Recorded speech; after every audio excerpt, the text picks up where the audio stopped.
All right, welcome back to the triumphant return of Tuhon and Son. Hey, Ryan, how you doing? The cross-country distance is over, Dad. Your journey has come to an end. It's not just cross-country, it was around the world. Or is it just beginning? Okay, so, yeah, basically last week we put out an episode that screwed up uploading twice because... Because it missed me. Yeah, it missed you. Yeah, but anyway, thank you to Renee Kokolo and any other gentleman on YouTube who said, I think there's something wrong.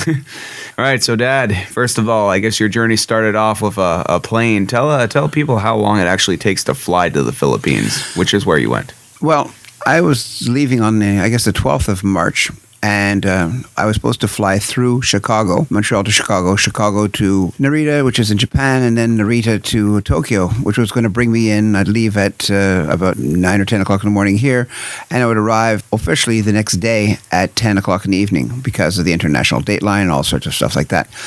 But there was a big storm in Chicago, so the plane got snowed in, the plane got snowed out, the airport was snowed in, and the flight was canceled. So I got to the airport at 6 in the morning, ready for my flight, and they said, no, flight to Chicago. I was kind of like, oh no, now what is this going to happen? But they said, no, we've got you booked on a flight to New York on Cathay Pacific, and then New York to Hong Kong, and then Hong Kong, and you're going to get in 3 hours earlier than you thought. So, wow, this is great. So I got to, the first leg. The first 10 seconds of that story sounded oddly like Home Alone 2. Okay. Yeah, okay, so all right. Anyway, so I got to New York, got ready to fly, realized that I was going to be on this plane for about 17 hours. Now, the problem with being on a plane for 17 hours isn't the plane, it's the seat they give you. And invariably, it's sat on by thousands of people every month, so there is a certain wear and tear factor. And there's also the reality that I'm not 120 pounds. I weigh a bit more than that, and because of that, you get stuck in a seat, and you're in the middle. Even though you've asked for an aisle seat or a window seat, you're in the middle, and so you are moving all the time. Anytime anybody in the window wants to get up, you have to move. Anytime you want to get up, you have to ask the guy in the aisle to move, so you don't really have any liberty at all. And so after a while, you find yourself sitting in the seat just so that you don't move, so you don't bother anybody. And after a long time, that hurts like heck. Anyway, so I'd get up and we'd wander around. They always recommend that you get up and, exercise. I mean, the people who say these things say, yes, you should get up and exercise while you're. And of course, everybody in the airplane, like the stewards and the stewardesses, are going, no, sit down. Don't get up. Yeah. Don't be a bother to us at all. I mean, it was kind of funny. One of my little things, I was waiting behind somebody who's in a bathroom for about 25 minutes.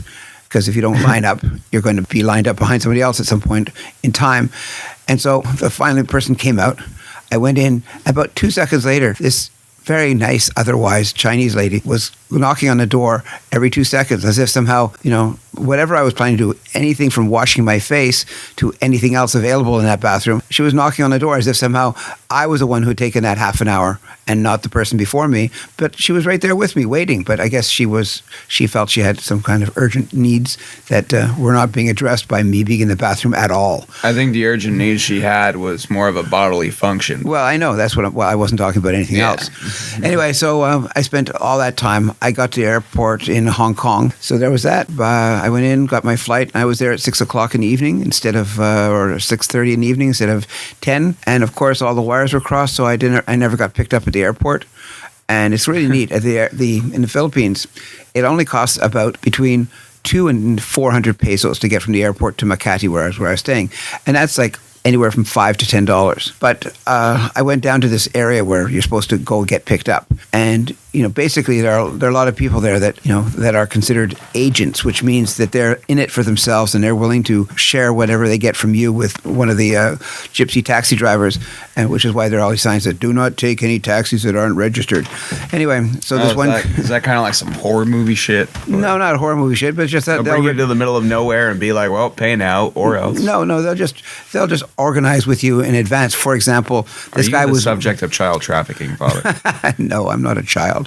Anyway, what happened is that I got there And this guy came up to me and said, "Oh, you need a taxi, sir?" Yes, I need a taxi. My friend's supposed to pick me up, and he's not here. And he said, "Oh, well, sir, I'll get you into Makati for only 35 American," which is substantially more than 200 pesos would translate to, even with the worst exchange rates in the world. And so I said, no, that's fine. I'll go back upstairs where you could actually get a registered cab. I got to the hotel, checked in, wandered over to where the meeting place was for the convention, and found out that the guy that I was supposed to meet couldn't meet me, didn't know how to get a hold of me because my phone SIM card wasn't working in the Orient, even though it says it's an international SIM card.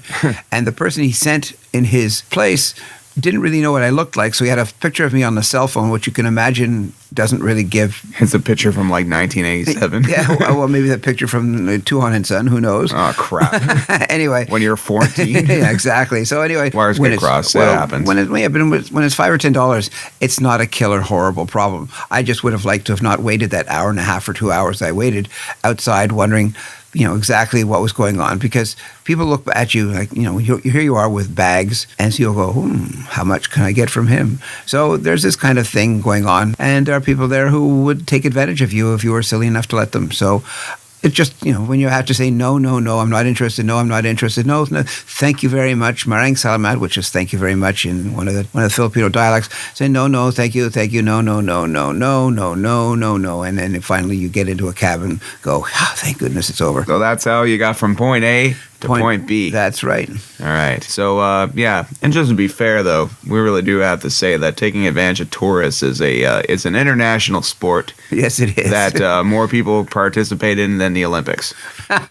Yeah, and they often win the gold medal. Yeah, it's kind of like how they in Montreal they make people they suggest to people, why don't you go to old Montreal where everything costs about $17 more than it should? Well, up the hill, but a 5-minute walk away is St. Catherine Street, where everything costs $17 less. Yeah, St. Catherine's changed a lot. Yes, it has. But there used to be this Dunkin' Donuts full of hookers all the time. And I only know that because when I was like my 16-year-old punk rock kid self, I'm like, why are all these girls always in Dunkin' Donuts? My older, wiser friend goes, oh. Yeah. I don't have that much money. I just wanted a donut. Yeah, exactly. Anyway, but that was just the beginning of my travails, if you will. The next morning, we were all supposed to meet at the hotel. I got back to the hotel late, and we had 5 hours, and of course, my sleeping patterns were completely disrupted. So I got to the hotel. We were supposed to leave at 5. I get a call at 6 o'clock in the morning. We're leaving now in 5 minutes. It turns out, because I was one of the instructors, that they were leaving a bit later. So that's fine. So I brought my bags, which were already ready to go, downstairs. They put them in the van. I said to the guy, I'm going to be right back. I have to go upstairs and get my third bag. Fine. They were going to be checked. I want to bring one with me. I went upstairs, got my bag, literally turned around. I actually saw 2 people going downstairs. They said, I fell up, So they went downstairs, and I came downstairs 2 minutes later, and everybody was gone. I was at that point where we're going like, I came all this way to be on time, and they left me behind anyway. So what happened is, of course, my phone was still not working, so the Wi-Fi at the hotel was in a good place, and I got onto my iPhone, and it wasn't connected to anything, but it does connect to the internet, thank goodness for these smartphones. And I started leaving messages in various places, people I knew on Facebook. Hi. Well, they left me behind. I don't really know what to do, but perhaps you could let people know that I'm still at the hotel. I'm alone, and I have no idea what's going on. This was at, I guess we were supposed to leave at 6. At about 6:15, 6:30, I started putting up the alarms. And about 9:30, I got a message back saying, wow, we don't know how that happened. We were asking what happened to you. We had 2 vans, and people in one van said, do you remember where Tuhon Philip is? And they would go, no, I think he's in the other van. And the people in the other van were asking the same question. And so neither one took me. And at about 11 o'clock, I was picked up. And now this sounds like Home Alone 1. He's sleeping in the attic. Yes, well, anyway, what happened was that I eventually got to the place. We were in Manila, in the airport, and the place we had to go was a place called Subic Bay, or it was in the Subic International Zone. It was I don't really remember the name of the place because arrived in a daze and left in a daze. And so I got there, and it was pretty good. It was a really, really nice resort. I mean, to get there, you have to go through an old international zone. So you go through, there's anytime there's a security question, you have to go through some kind of guard, and they check your identification and whether or not you actually should be there. I mean, even though it's a really nice place, there are occasionally people who will take your money without you realizing it, and their guns are aplenty in the Philippines. There are gun shops everywhere. It's not. It's not the Wild West, but you can still get a gun. And so if you can get a gun, you can use it. And so they tried, as I said, literally every store, every 7-Eleven, of which there are many in the Philippines, has a guy outside with a pump-action shotgun. Every bank has at least 2 guys with guns outside. Most businesses that actually have, for example, if you want to go into a mall, you'll have to go through some kind of potential metal detector. There's a female and a male guard on every door, so that, of course, nobody gets offended by somebody from the opposite sex doing a pat down. But they have a metal detector wand, and you're checked to see, you're carrying anything dangerous. And so, they check to see if you have a cell phone or whatever, and then you're allowed in. But that happens to me often. Sometimes I'm like, when I know there's going to be some pat downs, I'm like, and I spot the female security guard, I'm like, yes, finally. And then I get up there, it's like Chris, and 400-pound dude comes up out of nowhere. Yeah, well, this is but I mean, it's a. Grabs my balls. What are these? I don't know. I never used them. Anyway, they came with that package. Anyway, so what happened? We were there. We got there, and then the weekend started. It was very, there's no indication, because once you get past the guards and all that kind of stuff, you're in this zone. It was a beautiful beach. They had one of those. Really, really, the hotel rooms itself were nice. They were, sandy areas. Everything was just A-okay, and a lot of really good people. Yeah. Any shout-outs you'd like to give to people who actually might even be listening to this? Well, listening to it, I mean, we can only hope about that, but shout out, my teacher, Leo Gahi, he's from Negros Occidental, a city of Bacolod. He was there. Yahud, Marang Salamat, Tuhon. There are all the other Tuhons that were there. There's, I'll see if I'll do this properly. There was Romel Tortal. There was Jared Wihonji. There was Leslie Buck. Of course, there are a lot of other guys. The Shinkali guys from Japan were there. They're awesome. I spent actually some time afterwards. I've spent 10 days in Japan after that convention. Yeah, we'll get to that when that comes. But you said to shout out to them, so I'm shouting out. And of course, there's Mandala Kit and Mandala Buddy. They're awesome. There's Zach Garcia, who's there, who's doing an awesome job, who actually trained with one of my students in Vancouver, a guy named Loki Jorgensen, who's a Tuhon as well. And, then there's Jem, of course. My gosh, there's so many people. Actually, it becomes, like embarrassing. Let's say Chris Verdeau, who has been working with me for a couple of years. He's from France. But he lives in the Philippines. He teaches Filipino martial arts there. And oh my gosh, I'm going to screw myself up because there's so many people there. There are guys like Jeanette and Eric. They're really great. And then there's just so many people. And of course, we had Harold Ksenia and Brandon, who's, I'm not going to try and mess up your last name because I'd say Marsagin, but I know it's not right. So my apologies. But they're 2 guys who came to the Philippines, and they're from Canada. But Harold is from Edmonton, and Brandon from. Yeah, you're doing really well. Before Facebook, I wasn't even sure what half my friends' last names were.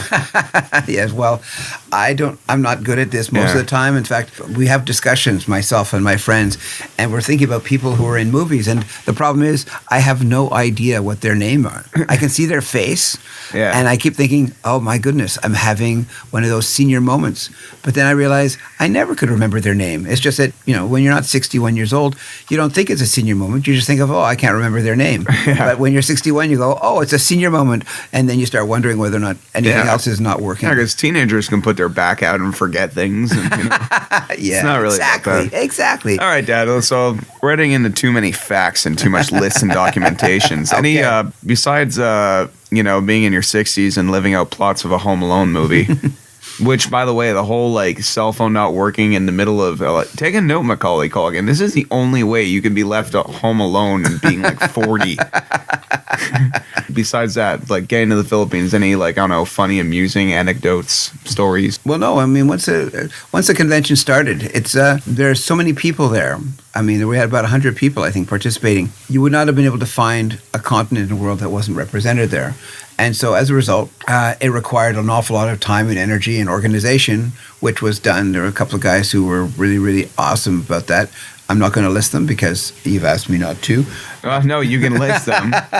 Well, no, it's basically Patch and his guys, and Jem does a lot of is a really awesome organizer, and she really works well at organizing people like sponsors and things like that. And she gets them out there, and it was quite amazing. There are a lot of people, and the skill level is going up, which is always nice to see. But the funny thing is that you always imagine if you live in North America, because things are pretty homogenous here. And people think, oh, wow, you live in Toronto. You go, wow, if you go to Montreal, you can get poutine. And people think of that as like something really exotic. You can get poutang. You can get poontang, too. Yeah, I know, but that's only in Dunkin' Donuts. Yeah, apparently. Anyway. The Dunkin' Donuts isn't there anymore. Well, it's actually going through a resurgence. So yeah, that whole area, it's just like, no more hawkers. But you have this idea about what food tastes like. And the Philippines loves to model itself on it. It'll have an Italian restaurant. It'll have a Greek restaurant. But all of those foods will have a very unique Filipino tang to it. But when you eat lasagna, you're expecting a North American / European idea of what lasagna is.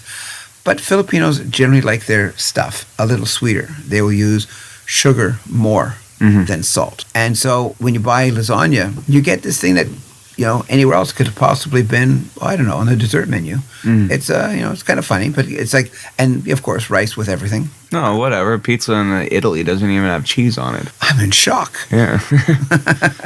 Haven't been to Italy. In America, we like our cheese. Yeah. But no, really, it doesn't have cheese on it. I don't think the creators of pizza could have fathomed the amount of toppings that would eventually get on a pizza. I know, like the Hawaiian in a world pizza. full of marijuana.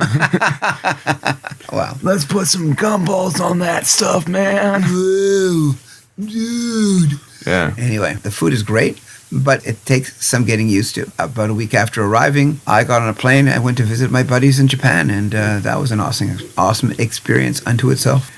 Anyway, it's funny because Ryan went on tour with The Real Deal. He went to Australia and Japan and recounted how to eat, they would go to these 7-Elevens and have rice balls. And then to sleep, they would, take turns in the back of the van because their equipment was in there, and actually, and we couldn't afford hotel rooms, and the good people in Misled Balds took us on tour with them, and I love you guys. You guys are great. I doubt you'll hear this, but the guys from Stone Lake, when we were in their town, they put us up. I'm really trying to think of the right way to explain our trips. It's kind of like every time Dad was in a restaurant, I was in the parking lot of that restaurant eating my rice ball from the 7-Eleven. One of the things that Ryan was talking about was basically, when you're on tour, one of the few things you actually could do is go out and drink a bit, because what are they going to do? They're not going to throw out of your hotel room because you don't have one.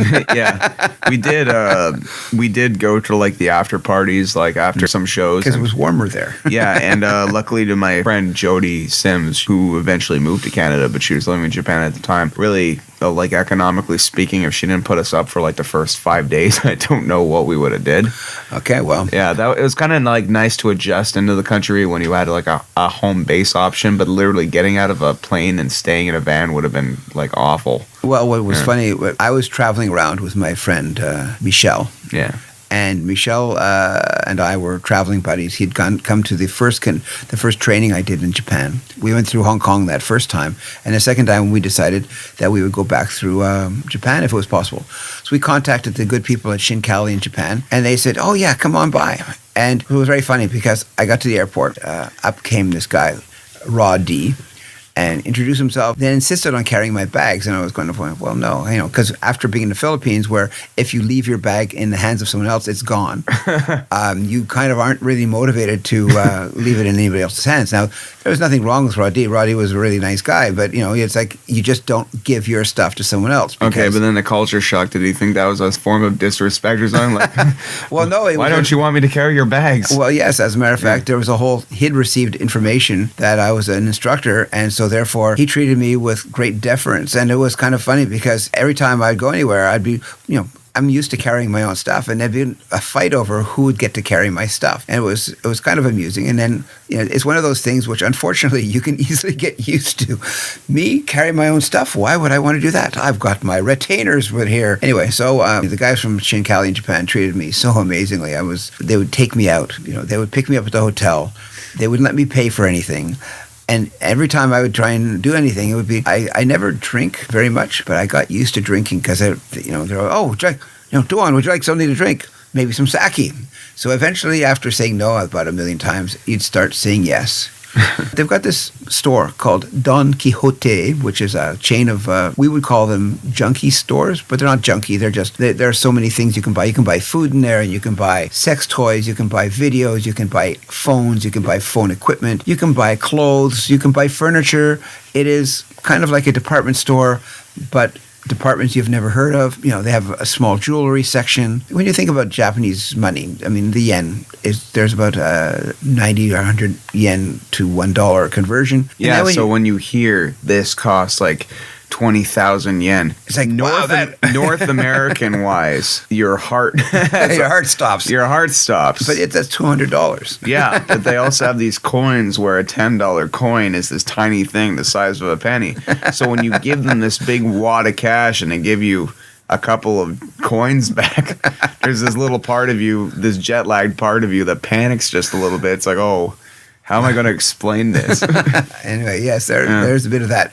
Or can I have some change back from whatever I bought that I don't know? But see, the thing is, like, some of the money has numbers on it, which kind of makes you understand it's a yen or a part thereof. Yeah. And some of it has no change. Like they're half coins. They've got coins with a hole in it, and that's like for 5 yen or 50 yen. Now, the 50 yen coin has 50 printed on it or stamped on it, but the 5 yen coin doesn't. And so, of course, you're sitting there like any Westerner who's never used this money before, looking at your handful of 100 yen coins and 500 yen coins and 10 yen coins.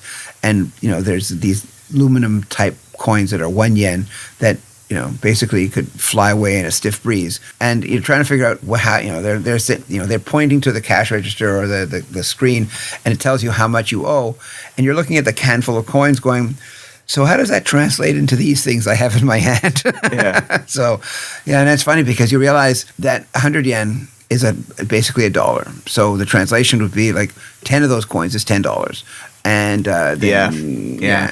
Thanks for telling everyone how to add their pop. Shibuya, which is a pretty awesome place all to itself. I walked by. There was some places I got lost, and I was walking back to the hotel. And Shibuya is this place that sort of centers itself on its subway station, and all roads kind of like explode from there. And so if you don't go on the right road, you're not going on a parallel road. You're going on a road that's every step farther away from the road you're looking for. Yeah. And so you would make a turn, and because the thing about roads in Japan is that we would think, when you go on St. Catherine Street in Montreal, there's St. Catherine Street, and that has stores. And side streets have stores, but less of them. But alleyways are just alleyways. In Japan, alleyways are just other places where you have stores or convenience stores or bars. I mean, every alleyway is its own little life force. It's like, there is no such thing as an alleyway with nothing in it for the most part. Your idea of how things are is not the same. And Shibuya, which is like this, that's the place where they have this crosswalk where more people cross this crosswalk at one time, or like hundreds and thousands of people cross this crosswalk. And when you see it, you hear about it, but then you see it and you go, wow, oh my God, that's really happening. There's just all these people, and it's sort of like 5 or 6 corners at the same time. And, one of the things is there's a dog next to the subway station, not a dog, but there's a statue of a dog who waited there for its master for like years and years until it came home one day. So anyway, but they parodied that in a Futurama episode. So okay, bastards. All right, and training wise over there, you said you were doing privates and stuff. Yeah. How does one do privates with people who aren't as fluent in the English? Well, actually, there's a huge expatriate community, and the guys that I did a couple of privates with people who are pretty unilingually Japanese, but they had enough And the thing is, they all knew the skill sets that I could provide to them. And one of them, actually, years ago, there's one of the guys from Shinkali, who at the time was living in the Philippines. He had come to Canada. I got this email from him saying, Philip, I'm coming to Canada. I would like to visit you at your school. So I went, okay, sure, great. So he came to Canada, and I thought to myself, he's probably coming in to see Banff or going out to the Maritimes, or maybe there's a jazz festival going on because we have Montreal. I said, he came in one day. It was like, oh, hi, how you doing? Yeah. So what brings you to Montreal? And I said, oh, to train with you. I'm like, what? Mm-hmm. No, I'm here to train with you. And so he'd come with his wife. They'd taken whatever amount of money it cost to get to Montreal, come to Montreal, stayed in a hotel to spend 6 hours or 8 hours training with me. And it was kind of like 6 hours total. Yeah. Jeez. Well, I was like, but it was like, he's a great guy, and he's. You better have showed him some cool stuff. You're like, all right. I'm gonna just get to the bullshit. This is how you can make a dragon with your sticks. Yeah, like, oh. This is how you kill 200 people in 10 seconds. Yeah, exactly. Well, I don't know any of those things anyway. Yeah. But anyway, so, but he was one of the guys who was training with me in Japan. In Japan, places have schools. There are schools. There's one of the first places I visited. There's one of the guys from Shinkali, this guy, Phi, who's affiliated with the big Kyokushin school out there. And he was teaching them the K1 stuff. K1 is a system of fighting that doesn't include any grappling, but it's kind of like a kickboxing. So I think it's karate, kung fu, and whatever. It's like all the big Ks. All these big Ks. K1 was very, very big. It stopped being very big a few years ago. It's back, but it was pretty down for a little while.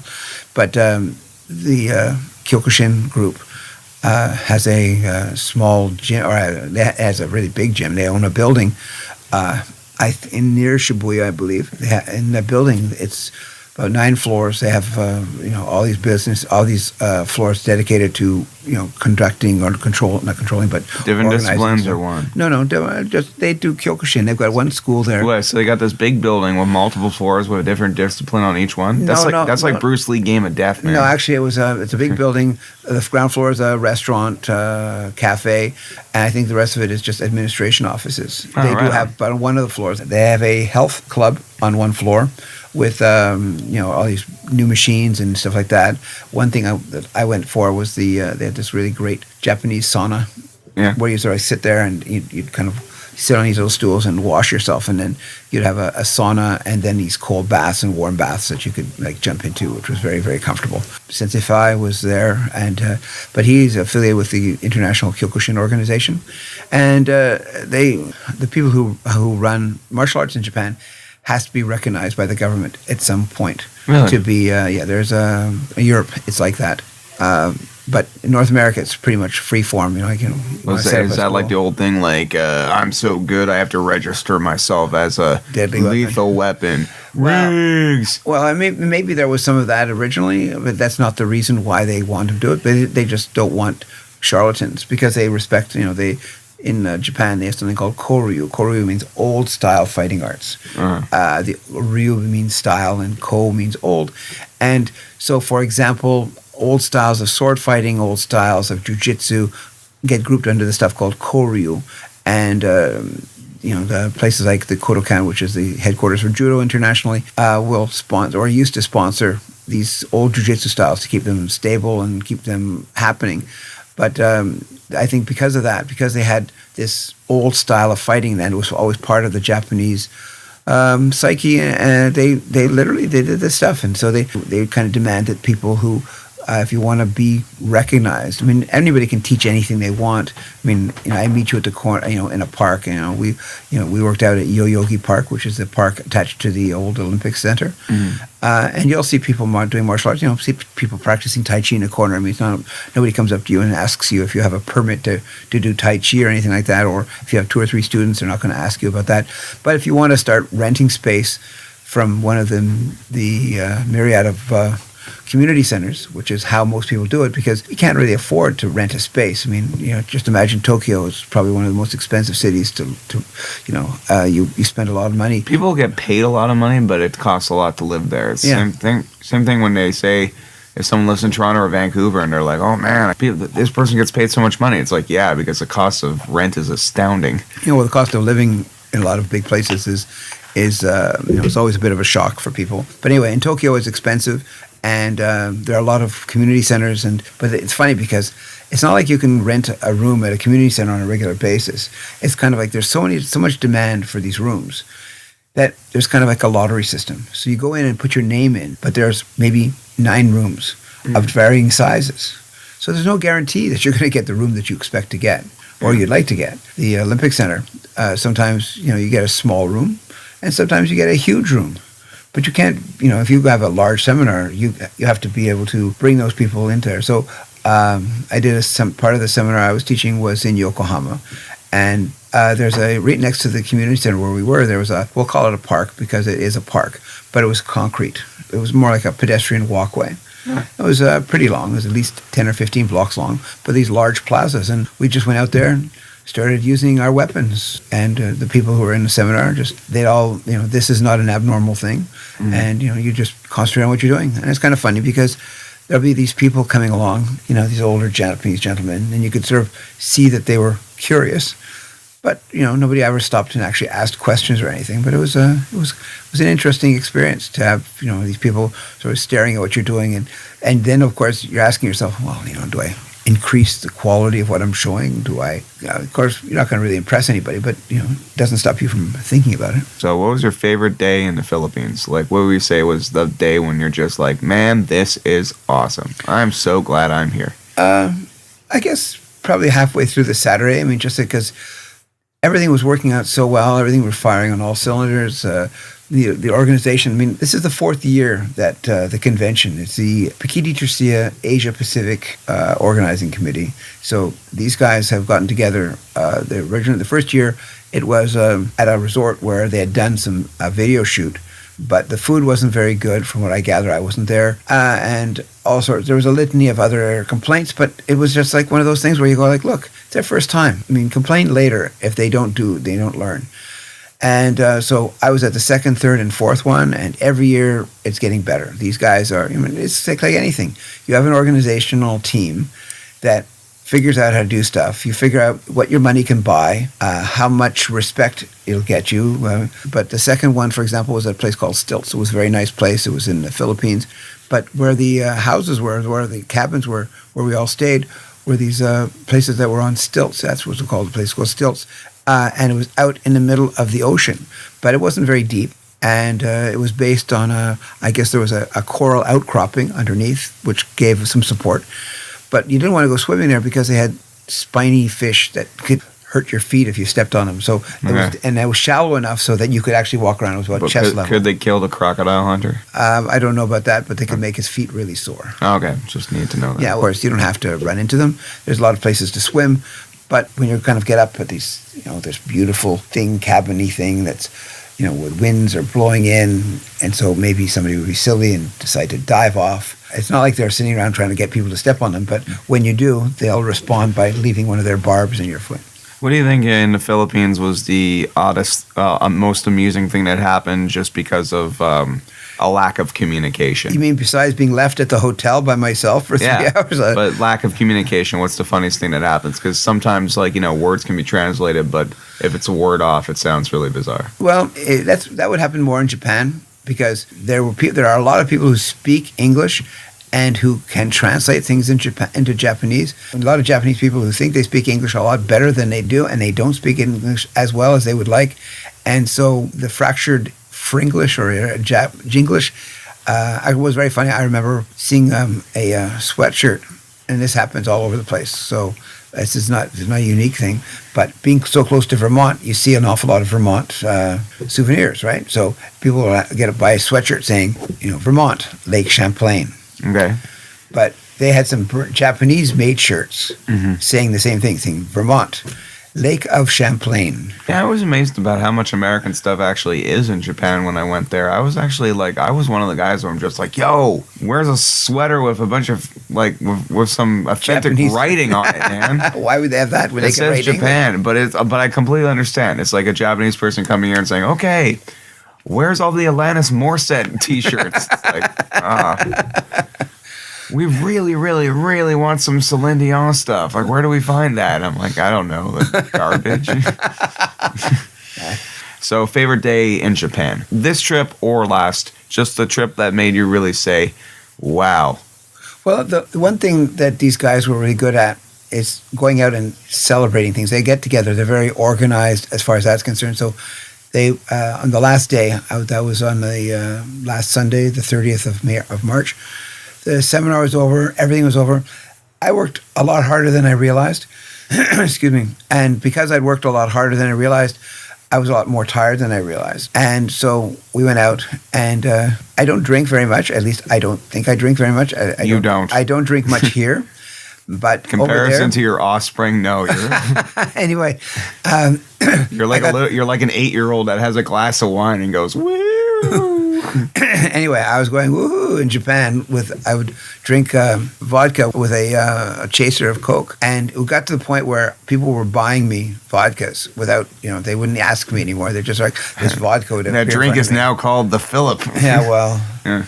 Anyway, so I would get these drinks, and you just find yourself drinking them and then one would magically appear in front of you and be like, eventually you had to sort of say, this is the only drink I'm going to have. And you'd actually try to mean it because you had no other way of communicating that information, because people would just be so excited to be able to get, to sit there and talk to you. And it was kind of funny. I have no idea what the you're talking about or what that feels like. I'm just letting you know right now. And it was funny because we had the place that they go to. There's in Yokohama where we did the seminar. Which Yokohama is a city sort of right next to Tokyo. I guess the closest thing you would imagine would be like Ottawa and Hull. Yokohama it's really nice. It's one of the weird things. The subway system in Japan. Here in Montreal, for example, there's Montreal. The trains, not the sandwiches. In Montreal, you have a subway system. So there's this big U thing, the orange line, and you have the green line that goes from LaSalle to the east end of Montreal, and you have the blue line that sort of goes across the north end of Montreal from like Snowdon to Saint Michel, and then something on the south shore that goes from Barry de Montigny to Longueuil, and we get it. Anyway, no. Yeah. But they're all owned and run by one company. Yeah. In Japan, they've got all of these companies that run railroads, either subway or surface lines. They all work out of the same stations, but they're all in competition with each other. Wow, I didn't realize there are different companies. I do know that if you're not paying attention, you get on a train and it's not the right one. You have to pay anyway. Well, first of all, you have to pay anyway, but you can go somewhere that you did not know it would take you. Like these drivers, they change lines, like mid-trip, they can bear left and bear right. And the Montreal metro system, it's on one track. Literally, it's one track. Yeah. Well, there's and logistically, if you go in the opposite direction, you'll get back there. On the first night, through miscommunication, we were trying to find our way across the city through multiple trains at 5 o'clock in the morning, having spent all night in a karaoke place because logistically that's when the train would open and we were out late with the bars. It's funny because the salarymen, which is what they call businessmen in Japan, whenever they would come in to Japan, people would tell me this. They said, look, for example, this weekend there's something called the Cherry Blossom Festival starts in Japan. And it's really important. What they do is actually they send the lowest guy in any company out to get a place in the park, and they give him a great big blue tarpaulin that will cover the ground, and he has to literally stay there for 3 or 4 days because you have to reserve the place, because the place is just one huge mass of blue tarpaulins, and people get drunk on this local liquor called Tuhon. What they do when they go into town, whenever there's a big celebration, because the subways or the trains all close by midnight, they would literally, you'd go out and be 2 or 3 in the morning, and people would go like, oh, what are you going to do? How can you get home? They would literally go and rent a karaoke place because it's available 24 hours a day. They'd all sleep in there, get up at 6 in the morning, go home. That's the place. That's the thing. We rented 3 rooms, and Misled Balds, once again, I love you guys. You guys treated us to this, and we really appreciate it because every money saved is money earned down there. And they rented out 3 rooms, and literally one room was meant for sleeping. And one room was meant for me to sing "Don't Want to Miss a Thing" by Aerosmith with my totally cracked, jet-lagged voice. It's on YouTube. I'll put it in the description. But yeah, when you mentioned that, it was like, yeah, this is a very normal thing there. That guys from the suburbs, because they can't afford to live downtown, when they come in and they have to celebrate as almost a company policy with everybody, they've learned that, well, okay, you don't fight it. You don't leave early, because if you leave early, you're considered not a company guy. Yeah. So you have to stick around. And the way to stick around is they finish, they go and rent a karaoke room, sleep there till 6 a.m, get up, go home, get dressed, get changed, and come back on the train for... Yeah. And the whole taxi thing is not really a thing down there. Well, there is, but I mean... It's different. It's very different. One of the people who were accompanying me, he spoke this really amazing Japanese, because you get in and there's kind of like this deference thing when he would say, like, this word, I learned a new Japanese word, sumise, which means excuse me, which is, I mean, every time you enter a restaurant, you hear that word, sumise, and basically means excuse me, or if you're going to... Sumise. All right, and now that it means something bigger. Yeah. But that's me, my Western. I can actually remember that. Yeah. I'm happy. I'm going because, like if you bump into somebody, sumise, and it becomes like this sing-song voice, because the one thing in the Philippines, every time you go to one of these big stores, there'd be this girl at the front door basically acting as a greeter. Yeah. Some of them don't speak English, or they don't speak English as well as they would like. And so they've sing-songed this voice, "Good morning, sir." And it would be, and it's almost like the same voice from everybody in the country. "Good morning, sir." So that the same way that if I had to go and speak, say hello in some, like I say thank you in particular dialect, I think Ilocano, it's marang salamat. Yeah. Which means thank you. And I have no idea if I'm saying it right, but it was funny because when I got to the airport, I think I said it right.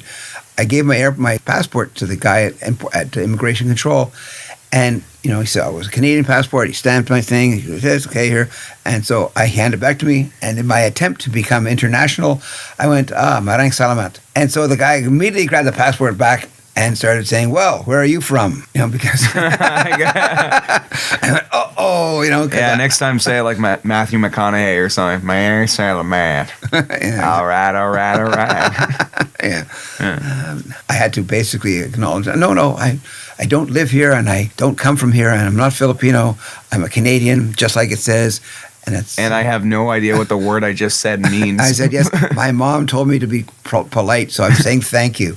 So that's all. Oh, okay. So what was the favorite Japanese day thing, though? Well, no, it was just that it was like I went out with all these guys, and they were really nice, and I had to tell them I didn't want to drink very much because I had to get up at 6 a.m. the next day to go to the airport. The horrors of leaving Japan to go to Australia is an opus I sometimes tell live on stage as a stand-up comedian. I've never heard that story. I can give you a brief synopsis of it, and for those of you who are listening, you're like, it's Tuhon and Son, not Son of Tuhon. But the last night, it was our last show. Some of these shows, there was like 9-10 bands playing. And we, asked if we could go on earlier. And they're like, no, you're the headliner. You go on last. So all we did was stand around all day waiting for all these bands to play, 40-minute sets apiece. It was a long show.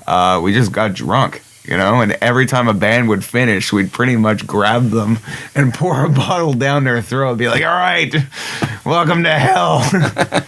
And we got, and our driver, Kimmy, this great guy, who, you said someone came to hold your bags and stuff like that. Like, Kimmy was a good dude and didn't hold our bags or anything. And at one point had to tell me, "I'm not your mom. Clean up after yourself in the van." So fast forward to the last night, we got almost every other band with us pretty hammered. So I don't remember exactly how the show went, but we played really good, according to me. And after that, we go to the after party. And we go to a restaurant bar, and everyone's chugging, and everyone calls me Powder because I'm really pale. And the Real Deal people went around making sure everybody called me Powder, and I hate that nickname. But the funny story, the guy who played Powder is Sean Patrick Flannery, the actor slash jiu-jitsu guy who used to train at our place. So meeting Powder a couple of years later was pretty interesting. We're all at the place, and everyone's chugging the beers, and I'm like, Powder, and this guy's chugging. I remember lifting the pitcher of beer up to my head, then like a flash, It's 5 hours later. Long story short, we went out on the last night. We missed our wake-up call and like almost missed our plane. And then it was just one airport to the next. Nothing went smoothly. And by the time we got in Australia, I was a quivering mess. Yeah, I'm glad that you enjoyed yourself on these trips. I actually had to, this past time, I actually had to get to the airport on my own. I mean, they gave me some money to get to get a taxi to the Yokohama bus terminal. By process of elimination, I saw bus and I went for that, and then I saw Narita and figured, wow. And eventually, I got to the line. The guy told me that, oh no, you need to get, this is a voucher. You need to get a ticket, and I was like, oh, okay, great. So I just started going by. Oh no, I'll go do it for you. So. Oh wow. So I gotta say that country, they got a lot of respect. A lot of respect and a lot of. Well, it's like anything else. I think they don't mind doing things for you, as long as you don't treat them like somehow they're, idiot extras in a stupid movie. Yeah. Uncle Paul was saying, like when Uncle Paul, your brother, was over there, I think, building houses, he's like, he worked with a Japanese crew and they were really appreciative that Uncle Paul was really open to doing Japanese things, eating Japanese food. And apparently there was a crew of Americans that were there a month or two earlier, and all they did was complain about the Japanese culture and complain about eating Japanese food. And I guess that's what you're saying. It's just like there was this time when we were in Japan, and for budgetary reasons, we went to McDonald's. I would have loved nothing more than to eat in Japanese restaurants four times a day because the food is awesome. But this one time, I'm just like, I only have this much money. Makes sense. Let's see McDonald's. Plus, we need it quickly. I did not want to litter in that beautiful country, and there was no garbage cans anywhere. So I'm walking around holding this McDonald's bag, getting the dirtiest looks from everybody. They're like, look at this white guy. Can't go anywhere without eating your McDonald's, huh, white guy? And it's just like, no, I really just don't want to. I don't want to litter. The food's been done for an hour. It's funny because that garbage can story is similar to everything. There are no garbage cans in Japan because they want it to be clean, and they'll fine you if you litter. So people walk around all day carrying their garbage. I was just like, Jesus, if I drop this thing on the ground, there's going to be a ninja that's going to come out of nowhere and cut my ass. I'm going to admit this. I had some garbage in my hand for about an hour, and next to every vending machine, there's a little can to put your used bottles in. That was a great receptacle for the garbage, too. You bastard. I know, but I'm not there anymore, so they can't catch me. Yeah. So what would you consider your greatest Japanese adventure? Something to go off on. Well, actually, going to Akihabara is awesome. Yeah. They've got place. It's amazing. It's a place called the Electric City. We got in town really late, and we had no time to see this Electric City. And all of Japan, I was looking around for Dragon Ball Z stuff, like Power Rangers, like all this stuff I've been fantasizing. It's like all this Japanese science fiction worshiping I've been doing since a child. I was like, man, I'm gonna go there finally. It's gonna be everywhere. It's not. And they consider that stuff really taboo and old, and unless it's a new series, they don't care as much. So I've been told the Electric City, this is a place to go. I got to go, Dad, for 15 minutes. I ran into a mall. I was there long enough to pick up a Dragon Ball Z t-shirt in one store and went to a mall, got to see two of the floors, grabbed the first Power Ranger thing I saw. It's all I had time for. I've been fantasizing about what that could have been like had I actually had time to process what the hell I was in. Okay, I got there. They took me around. There's a place called Softmap, which has a 9-floor electronics store. And I got to go to every floor as long as I wanted. And then I told them I wanted to look for, well, actually, I was looking for stuff for you, Dragon Ball, old stuff. And they were all looking at me like, why would you want that stuff? That's so old. Exactly. And I said, yeah. And it was funny because I found Ryan a sweatshirt. And it was a small sweatshirt, and I thought to myself, well, I've got to get this stupid thing because it's like I can't find anything else. I mean, they have sweatshirts, but they have all these new anime stuff, which I knew Ryan could care less about. Now all that stuff is actually it's in the collectible section, and that is like it's over a week old, so now it's collector's material. It's no longer new. I went around. We literally went to 50 stores asking for this stuff, and of course, none of them had it because they have the cards. They have little places where they play the game cards. And they'll do this, but they don't have older figures, and they don't have Power Rangers, and they don't have all that stuff. Well, that's how the North Americans bought the Power Rangers. What would be called Power Rangers eventually, off these Japanese television series because, man, this stuff is worth less than dirt to them when the series is over. And it's been 10 years since the series, so they bought all this Japanese footage for pennies, casted American actors to fill in the little B stories between the fighting, and then made a buttload of money from not spending very little. The same thing with dubbing Dragon Ball and Sailor Moon. They buy these entire series that they won't play. In North America, we're like, yeah, MASH, like it's really collect the special edition of MASH. Collect the special edition of Different Strokes. Buy the whole series. Like this repackaging. I think the strongest thing about the country of Japan is their idea that they're always looking towards the future, and they really don't, besides a respect for tradition, idea-wise, they're always looking towards the future. And I find as North Americans, we're kind of always trying to rehash what's already been done. Mm-hmm. Yeah. But as a result, though, I managed to find you a Dragon Ball sweatshirt. Yeah, but the big irony is the last trip you just did, you found by far one of my favorite things you ever got me in Japan in a dollar store. I'm sorry. It's this little toy that's kind of like a Power Ranger-ish type thing, and I love it. It's fantastic. Well, it's funny because I was looking at that going, he's going to laugh when I get this for him. But I'll get it for him anyway because I got to show him that I've bought. I was actually spending all this time looking for this stuff for him, and I never find it.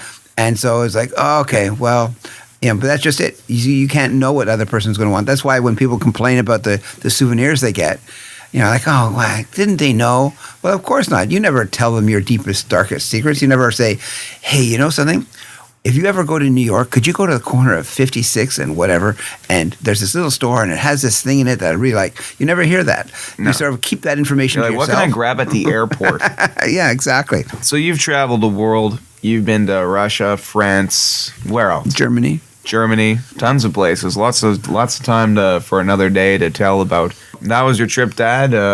Welcome back. Well, thanks. Welcome back home. I think the most important thing about this specific podcast, and if anyone is still listening after all this time, I think the most important part about a podcast like this with people from all over the world listening, because that's what actually happens.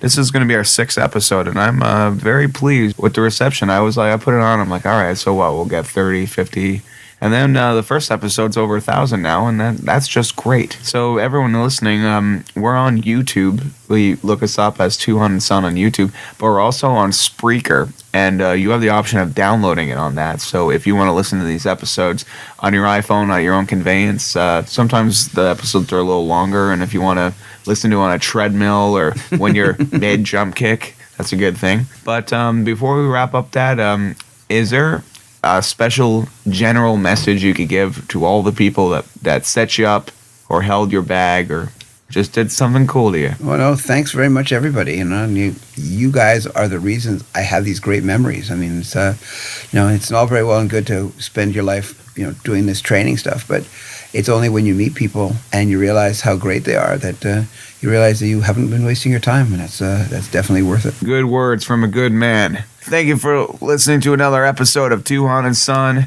I am Ryan Stick Jelena. And I am Philip Jelena. And yes, we really got to get a jingle, Dad. I swear to God.